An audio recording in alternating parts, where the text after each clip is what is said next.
at any given moment over the last 15, 20 years, there have been north of 300,000 Chinese students in the United States, right?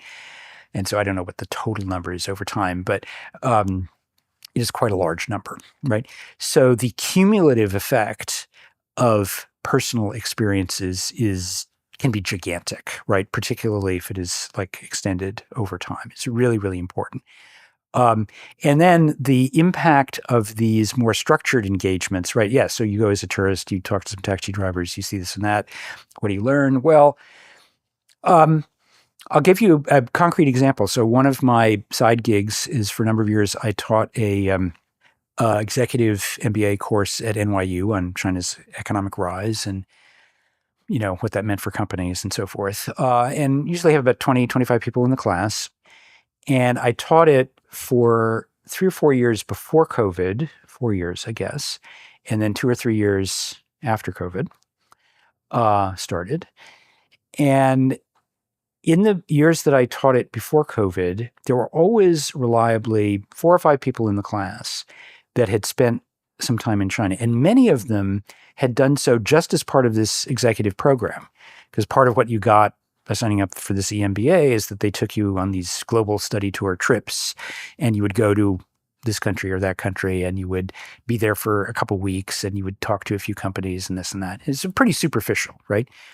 But what I found was that when I had a class that had a few of these people sprinkled in that had that experience or a little bit of work experience, or they'd maybe gone as a tourist, had some kind of like a student experience or something, the class discussions were always much more nuanced, and people did not retreat into these sort of cartoon stereotypes of what China was like, because everyone who had been there could say, well, actually, it was a little bit different because here's my personal experience, right?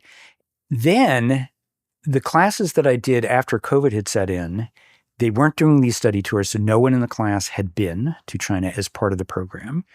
And kind of luck of the draw, I didn't find any people who had been there, as part of work or whatever. So I had zero direct experience of China in the class for a couple of years. And the baseline view of what China was A, way more negative, and B, much more stylized and, dare I say, cartoonish. That they were essentially getting their view formed entirely by whatever they were picking up in the media and from their preconceptions, and there was no check on that. And so I saw in just a very, very, very small but very concrete way that if you don't have people going back and forth, and there aren't some people in the mix who say, wait a second, what you're saying doesn't make any sense because I was there and I saw this and it's totally different, right?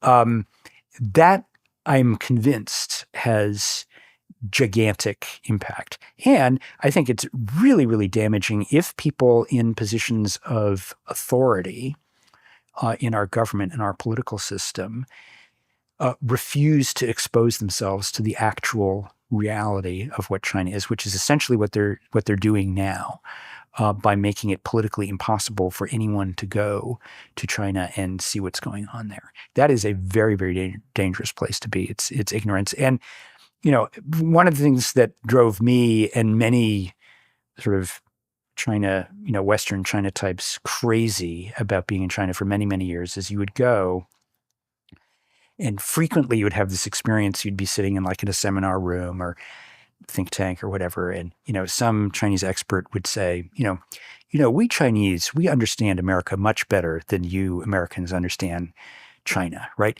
And for years and years, I basically thought this was BS, that most people in China don't travel. They have no idea, right? And even the expert class, they had fairly superficial kind of understandings.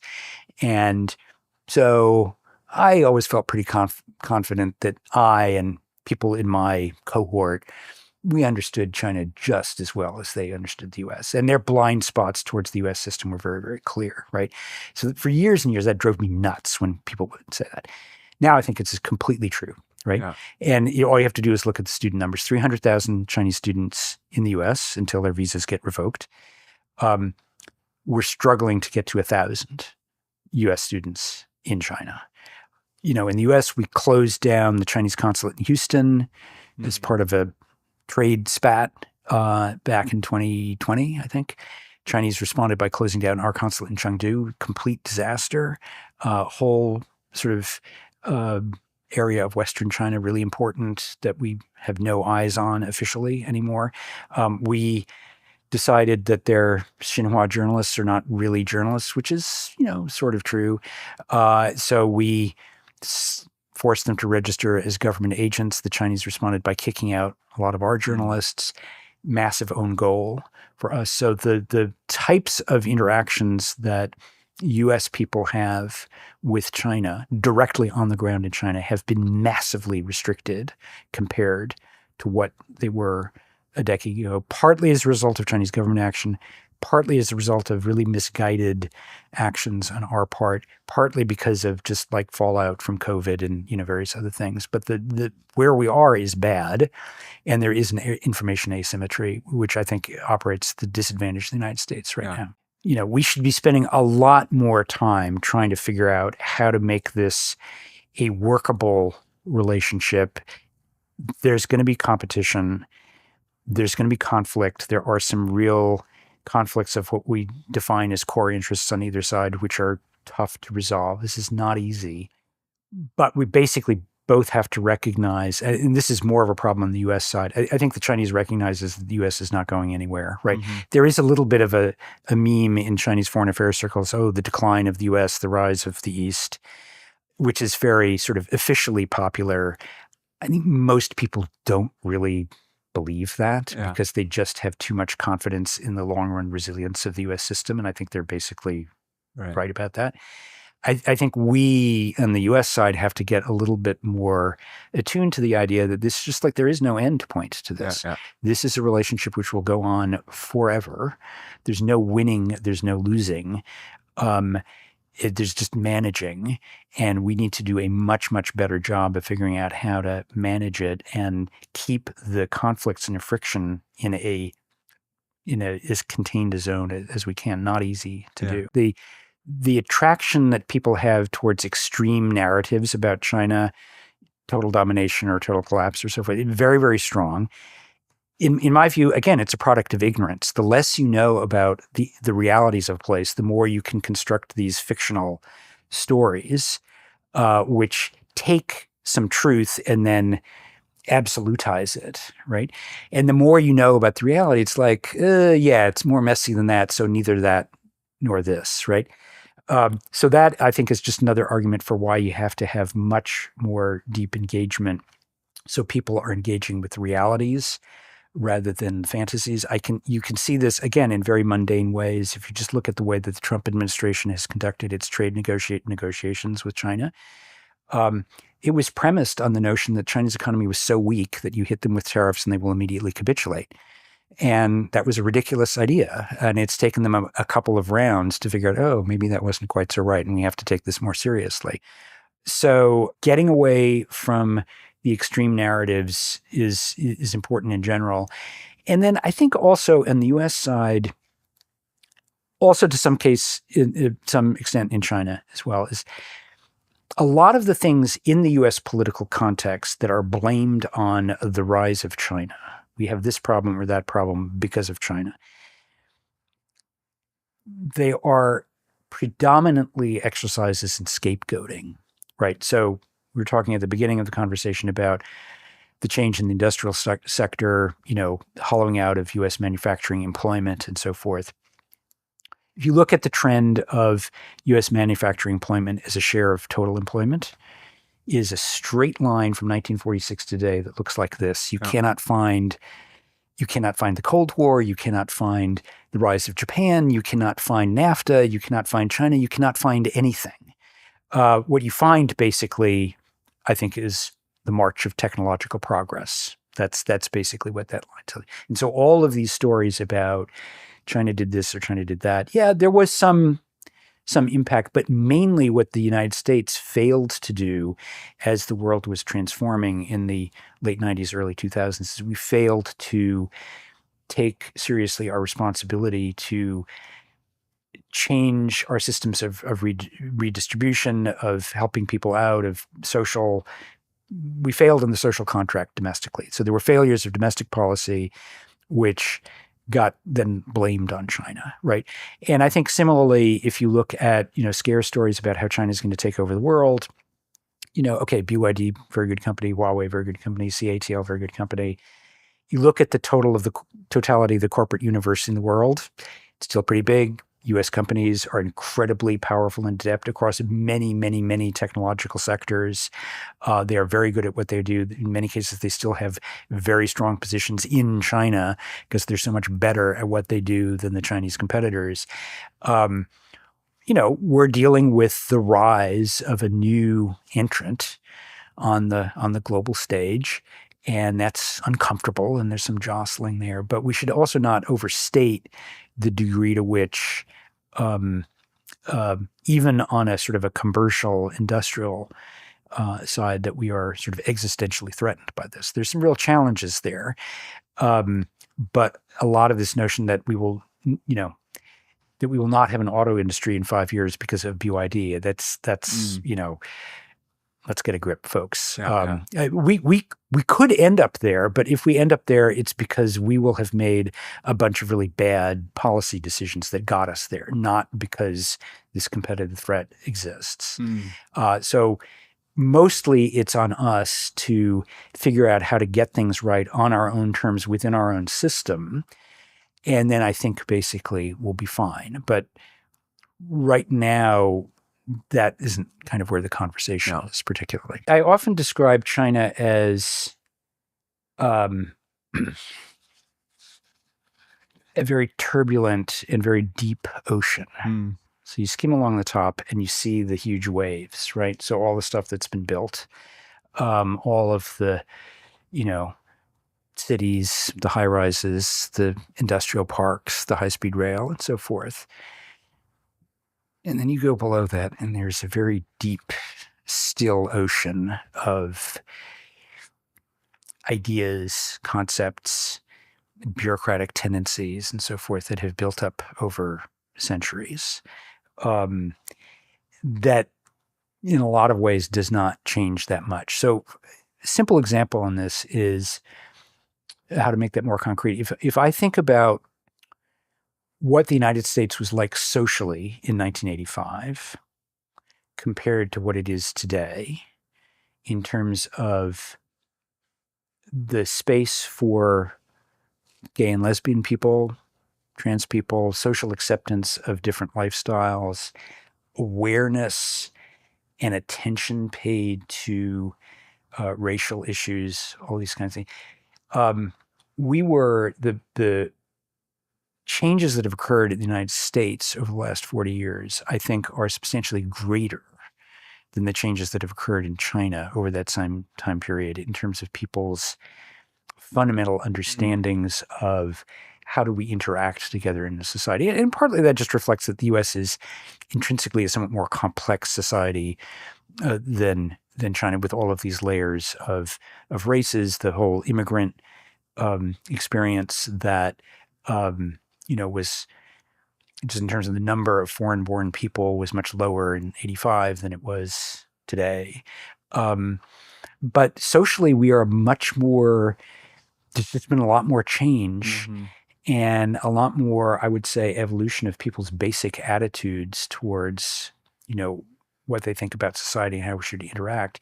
China, in that sense, I think has been more stable. It's more cohesive. It's more attached to rather deep-rooted notions of gender relations, patriarchy, sort of how the society should hang together. So that, as we think about all of the change that's occurred in China, which is real, and some of it, the changes in social relations that has come with the essentially abolition of the planned economy system and the replacement with this basically capitalist system with a Leninist political carapace, those are very significant, right? So I don't want to underestimate how much transformation has gone on in China over that period. I think it's been substantial. But in the U.S., it's been, I think, in many ways, even more. There's a kind of intrinsic churning dynamism to the American system that is just always there is often very uncomfortable to live through. And we're living through, I think, a very particularly uncomfortable moment now.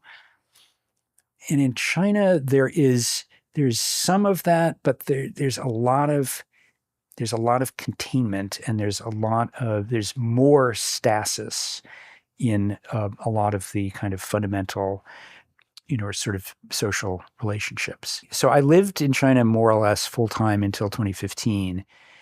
And then I started doing half and half after that. Now I principally live in New York. One of the things that always struck me when I would come back from China to the US is just how much grassroots cultural activity you have all over the United States, right? We have a very distributed sort of system of sort of cultural activity here. And in China, you have a few sort of big cultural hotspots where things happen, and then it's all kind of placid, right? So the sort of the variety of experience that you have in the US, I think, is still unrivaled. And, I think you were talking earlier about there's still this huge discrepancy between, the average income in China and the average income in the US. This is partly a reflection of that, right? It's still, on average, a much poorer society in the US than the US. And so the surplus that's available for people to do stuff that's interesting, but not sort of economically productive in a narrow sense, that space is still a lot smaller. And it's not just political repression that's doing that. It's kind of like it's a combination of the level of income and just like the ingrained social structures. Yeah. I think the basic problem here is that we have, on the US side, we have a sort of a collection of grievances and complaints that have not coalesced into a very coherent agenda of what we want from ourselves and what we want from China. And if you don't know what you yourself want, and you don't know what you want from the other party, it's very hard to engage in a constructive negotiation. So I think that's my fundamental take on where we are right now. To me, what we should be, so this is a normative statement, what we should be aiming for is trying to figure out what are the terms of coexistence between the US and China in the coming years and decades. The most desirable outcome would be some kind of an agreement under which we create a broader permission structure for Chinese companies to invest in the United States in a lot of these key industries that we're talking about. I think that's good for the United States because I think it is reasonable for us to try and rebuild certain aspects of our industrial manufacturing system. I think we let those atrophy too much. So selectively, I think it does make sense for us to try and rebuild that.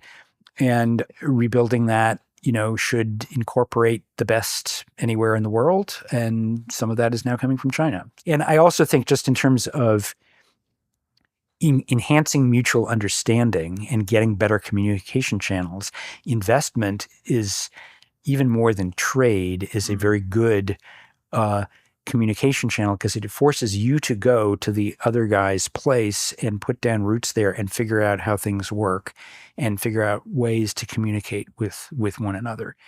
Now, the obstacles to that are enormous, both because of the U.S. narrative that this is intrinsically unsafe, and because, I think the Chinese will be very reluctant to allow a lot of their technology high flyers to go and set up in the U.S. and risk having their technology leak away there too. So I'm not saying that is easy or achievable. It's certainly not in a few months. This would be over the course of a year or two or three. You might be able to negotiate some terms of engagement there, right?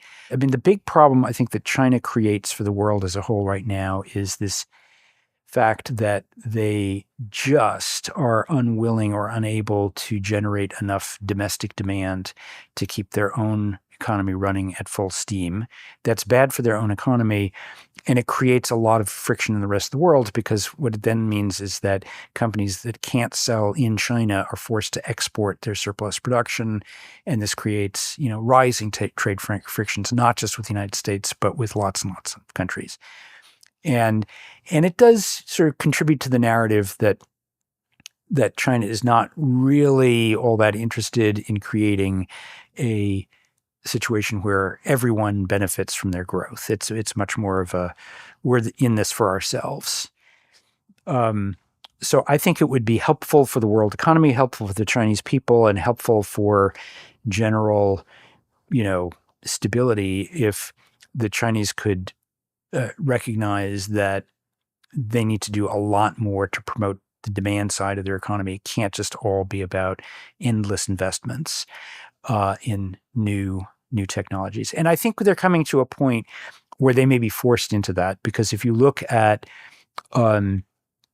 most of the metrics that I and my team follow of, return on investment in China, they're going down, right?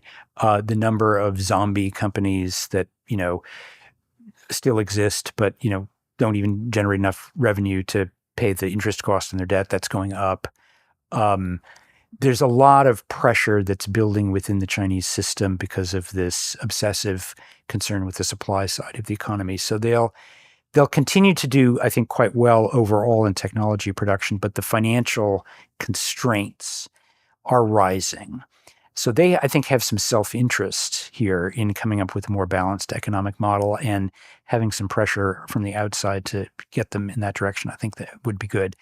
But I guess the final point I would make on this, though, is on the U.S. side, which is, of course, where I generally sit, it really is critical to have a realistic understanding of what's happening in China and how they're interacting with the rest of the world. So I think one of the big dangers that we have in the current Trump administration strategy in this, which was also to some degree apparent in the Biden administration strategy, was there is this belief that China can be contained and that you can essentially construct an alliance of countries that will stand up to China and try to constrain it with you. It's kind of a replay or a dusting off of the Cold War playbook, where you had the Soviet Union and the Warsaw Pact, you had the United States and NATO and all of the informal allies everywhere else, and you had the blocs against each other,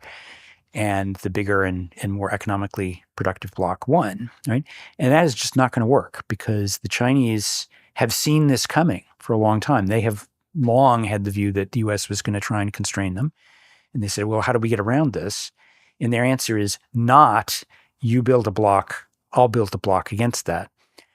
Their answer is, I will operate so that it is impossible for you to build the bloc that you want.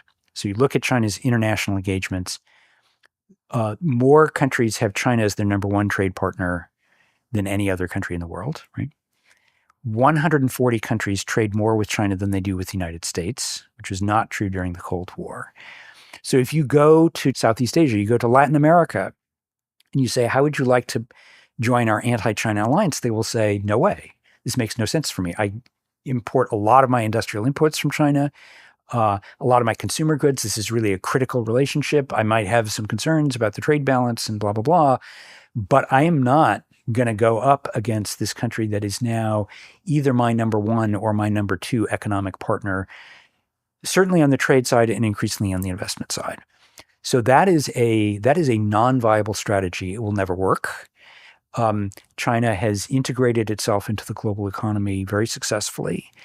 And this is just like a fact that we need to live with. So we need to have a more a strategy that recognizes this is a reality, that there are a lot of strengths that the U.S. has to bear if it's willing to, play them, and that we have the advantages of a dynamic system and, frankly, a lot more sort of creativity and flexibility in our financial system than the Chinese do.